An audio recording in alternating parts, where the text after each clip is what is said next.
Welcome back. And so it's day 50 that I've been home. It's a lot. And that's a record for me, and I'm sure there are others watching this who've been at home or near home and not doing a whole lot. But I do think things are going to get better. So let's go through the news of the day and just a brief discussion on this.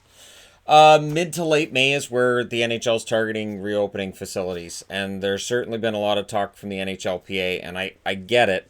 And so we'll get back into that. But that seems to be the target. They don't have an exact date. Now, what's also coming out is some team executives in the NBA are getting frustrated, and they're basically saying, look, either give us a timeline or done. So that's the report. But again, with so much uncertainty right now, and with the amount of reporting that's going on all over, and with the amount of different opinions you're going to have, yeah, this is kind of a mess. Now, I also want to throw in, golf's looking at a mid-June return, potentially.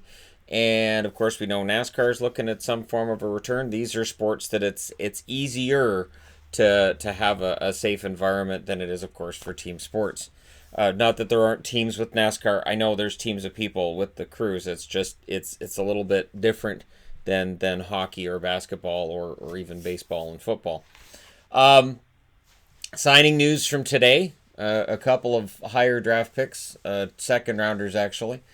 Marcus Niemelainen would have been a third-round pick, first pick of the third round. Anyways, Samuel Bolduc signs an entry-level contract, defenseman, 2019 number 57 pick. I looked to see if he was related to the Bolduc that used to play for the Canucks, but I couldn't find anything on that. So he's a big kid, 6'4", I do believe, and so we'll see how that goes for him. He's likely going to Bridgeport next season. Marcus Niemelainen signs his entry-level contract for the Oilers. That sounds like an Oilers defenseman for those of us that remember Ruotsalainen. So, yeah, makes sense that Niemelainen would be going there as well.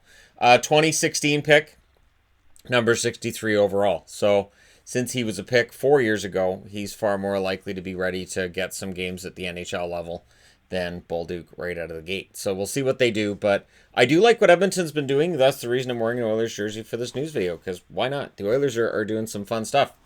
And here's some news too. The New York Islanders, the Seattle, give me a name. Come on. Francis? All right, never mind. I thought maybe Ron Francis would somehow remotely let me know. So their buildings are on pace to open on time for the 2021-2022 seasons. There was some concern about that, of course, when we started this. And it sounds like Seattle, they're renovating their building, of course. Renovating is sort of an interesting way of putting it, since they basically tore the whole building apart except for the roof and the structure, and they're rebuilding everything on the inside. So it's basically a new building. But apparently there wasn't much of a shutdown on the Seattle side at all. They've kept it running most of the way through. Now, on the New York side of things with Belmont, they're starting up construction again, and they're saying they shouldn't have any problem opening up for the 2021-2022 season. So that's good news for fans in Seattle, of course, and for fans in New York who want to see an Islanders team play in an arena that's suitable for NHL hockey. No offense to Nassau, but it has it's been outdated for a while, and one that has good sight lines. No offense to Barclays Center. So we should see those buildings on time. Now, the one thing that's being talked about a lot, I've talked about this in news videos as well, is players have to agree to anything. So we're not in a situation where the NHL can come out and say, all right, everybody back to work and the end of May. The NHLPA has to sign off. But I want to just say this straight up front. Every single time that NHL ownership has butted heads with the union always gives in. And this is not unusual when it comes to negotiations, and this is definitely not something that's unique to sports. But the union always seems to give in and end up basically giving in to the owner's demands on some level. The players really need to do this properly, because remember, the collective bargaining agreement's up next year. And I've said this before, I think if they can sit down and agree to negotiate something when it comes to the idea of a summer hockey thing and how that might work, and tack on, we get to go to the next Olympics. Oh, and by the way, we'll go ahead and extend that collective bargaining agreement, but we're going to have a little talk about escrow. and have all that conversation and just deal with it all now. Players haven't been playing now for about 7.5 weeks, and so get it all done. I don't see any reason not to get it all done. I'm an optimist. I'm hoping that coming out of all of this, we actually see an agreement between the NHL and the NHLPA on a way forward. Now, I want to just sort of cast a light on all of this because, I'm not existing in a bubble. There are now 30 million that are unemployed in the U.S. since this started. There were 3.8 million that applied for unemployment in that last week. Now, I'm saying applied because I know of people, my wife knows of people who are in the U.S. who've been trying to apply for unemployment. There's a friend of my wife's that lives near Vegas and has been trying and trying, can't get through. So it's a matter of there's more than that. So that's almost 10% of the population that's lost their jobs since all this started. So that is something to consider when we talk about, what we're going to do and how this is going to work. Because that's a lot of people that, are not generating an income right now or are, going on the government's programs. So that is a part and parcel of what's going on here. And then whatever they decide to do is going to be basically decided on. You need to have more rampant testing is going to be ramped up over the next few weeks is what's been said, and that's both here and on south of the border as well. Now, other news, and there's news that came out yesterday that there's a drug that potentially helps to lower the amount of time that you would have this illness, and would potentially mean that it's not as severe.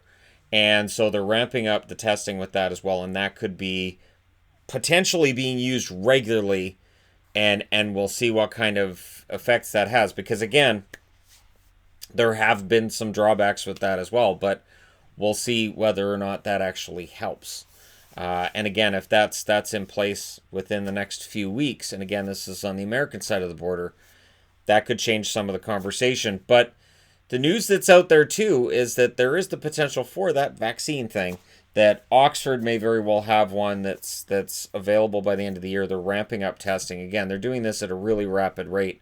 And AstraZeneca is the company that's saying if this one works, we could have 100 million doses ready by the end of the year.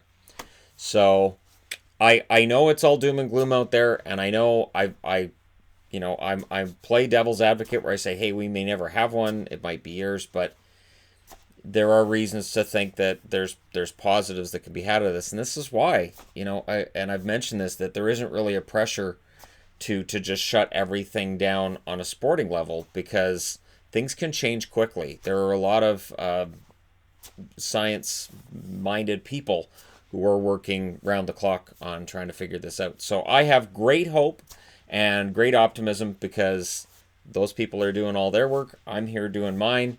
And I think this is going to be, as bad as things are, and they are. I'm not trying to argue they're not. I do think there's reason to be hopeful that we're going through the worst of it right now. So, as I always say, stay home if you can. Stay safe when you can or when you can't. Remember to wash your hands. It works. 100% works. I know from experience of many, many years. And thank you guys so much for all your support. It means a lot to me.